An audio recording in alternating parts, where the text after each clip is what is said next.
Welcome back to the channel. Brad McKinnon here, a New Zealand jib stopper, interior plasterer and drywall finisher. And I'm going to let you in on a little secret. I'm a big fan of Kirk Johnston and his channel On The Trowel. He is a traditional plasterer in England and he's doing some fantastic stuff on his channel.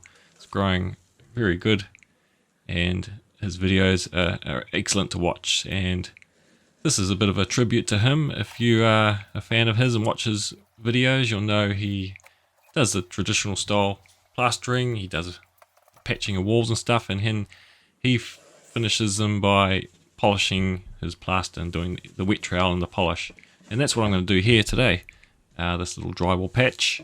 We'll walk you through it. I'll do it sort of the old school way, the fibrous plaster way, sort of way that I sort of started to learn when I first started my apprenticeship. And yeah, this might be a little interesting one for you. You might have seen me do it before, but I'll sort of walk you through it.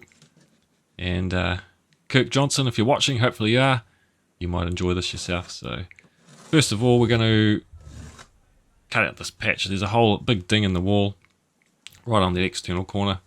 So you might have noticed me cutting out the new piece of plasterboard first, about roughly the right size. I didn't have my level with me, so I just used that external corner to mark a straight line. You might have seen that while I was talking there before.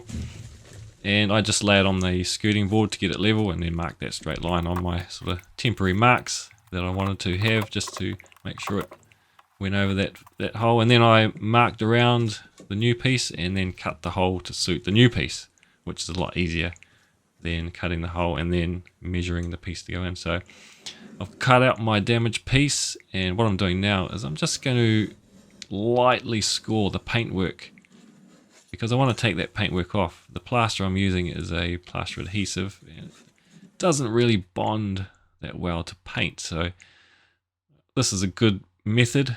You don't want to score the plasterboard, you just want to, I'm just scoring the paint just to give me that clean line, that clean edge when I scrape the paint off.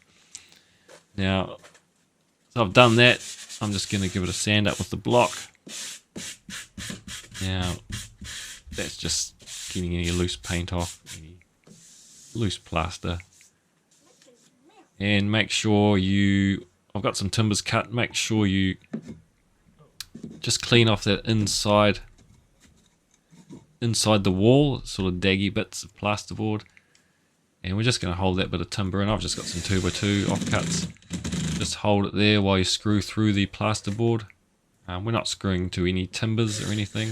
We're just screwing the timber, going through the plasterboard into the timber, and that's more than enough for this little patch. I've already got timbers on the left side there, so I knew they were there when I cut it out, and that just makes life a lot easier. I didn't have to install timbers on that side. So I've screwed that in. That edge there I'm cutting, it was a little bit high just because that's an external corner and it was built up with plaster originally. So we're just cutting that back, sort of tapering the edge, a little bit of a rebate there for my tape to sit in, and we're ready for plaster. We'll just have a bit of a tidy up. I've got some of that carpet protector down, that sticky plastic stuff, really good. Now the plaster I'm using is Victor Cornice Bond. It's the old school plaster for installing plaster cornice and plaster moldings. If you've ever used this plaster before, you know that you can manipulate it by mixing it up on your hook. So I've only mixed up one little mix in a container, and I've just taken out a little bit to start with, and I sort of beat it up on the hook, mix it up, sort of work it for about 5 minutes, and that's going to cause it to set faster.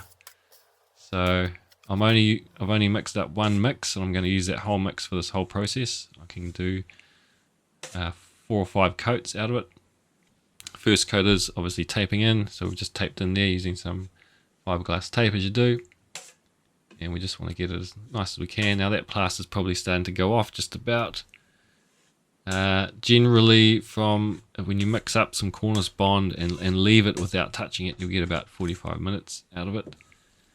But once you start playing with it, once you start using it and beating it up on your hook, it goes off faster. So Now I'm going to fill that entire patch with this first coat of plaster,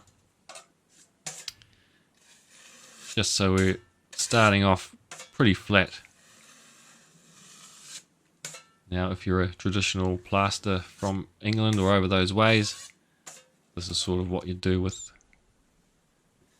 your multi-finish or your bonding, I think it is. But already, you know, that plaster's going off. I can sort of just lightly scrape back any high points now, just clean it off. So, and what I'll do now, you can see what I've sort of just scraped off there. Now I'm just going to beat up some more again. I've got my next bit out of the container. Remember, it's the same mix. So just spent another few minutes beating that up on the hawk, and that's going to cause that to set faster. So, and we're just going to coat that again. And as you know, when you use this stuff to install plaster cornice, it has no shrinkage, so you're using it to finish miters, fill miters and finish them as you go. And it's the sort of same process. You polish the miters when you finish them with a bit of water just to get them perfect. So it's the same sort of process here. We're just using it for a wall patch, the same plaster for a wall patch. So we've done our next coat. Just test that there. Been a few minutes. That's starting to set, or has set already. I can give that another little scrape back. And again, it's sort of like a flattening off, I guess you could say. Trying to compare it to that traditional plastering style in England, that plaster they use, that orange plaster. Just sort of flattening it off as it's setting. And the stuff I've got in the container will still be quite wet. I'll just put it on the hawk there, and I'm just going to sort of beat it up again. And again, here we go with our next coat. Just working it on the hawk. Every time we get a new bit out, just work it to make it sort of set faster. And as you go on with your patch, it's going to set faster and faster every time. So it's going to fill in any hollows this way, because we've been going up and down the last couple of coats. So it's pretty flat as is now, and we're just going to sort of start just filling in any indentations we might have caused by going up the trowel. Just using the knife for this one.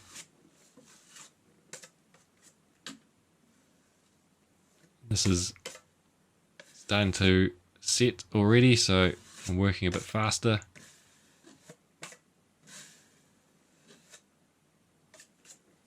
And we'll just start blending in those edges. Kirk Johnson, when he does his patches, always talks about blending in. Keep blending in as you go. Keep that edge nice and flat. Now we're on to our last coat. We're going to polish. So just a bit of water, just to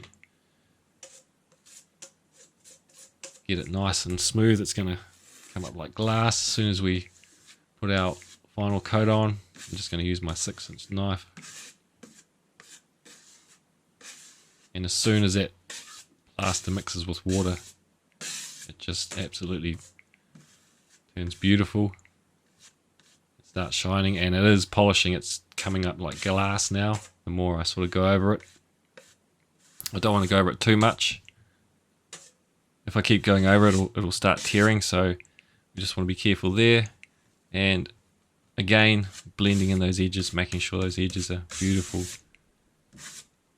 No edges at all. And again, that's what Kirk Johnson talks about a lot, blending in. Absolutely beautiful. And you can see with the light on it how shiny it is. Coming up like glass. And that's just about it. You know, already I'm touching it. That's how fast that last coat goes off.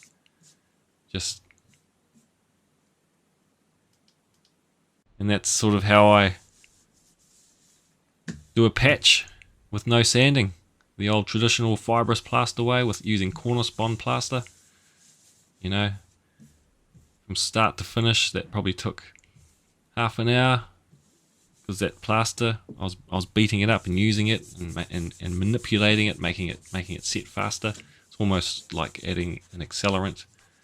But that's how it works. That's how that plaster works, and that's how it works when you install plaster cornice and moldings. You know, you're putting it on the edge of your cornice and sticking it up, and that's going off faster, and then you can finish your miters and stuff. Because with your miters, you know, you've got to cut it off and polish as well. So yeah, that's how it's done. You might want to check out that video on how I've installed plaster cornice just to get it, see how that's done. Even that's linked in the description below. But this video here is dedicated to Kirk Johnson. Hope you're watching, mate. What do you think? Let me know in the comments. If could I come and work for you one day? Yeah, just a little fun. Just finish up by cleaning up. All my jobs clean up. And yeah, hope you enjoyed this one. I'll leave a link to On The Trowel, Kirk Johnson's channel, down in the description. You go subscribe and watch his stuff. Really good. Really recommend it. So thanks for watching, everyone. Hope you enjoyed this one, and check out this video here if you want to keep watching some of my stuff. But that was patching a hole in the wall with no sanding and just using one mix of plaster. Cheers, guys. See ya.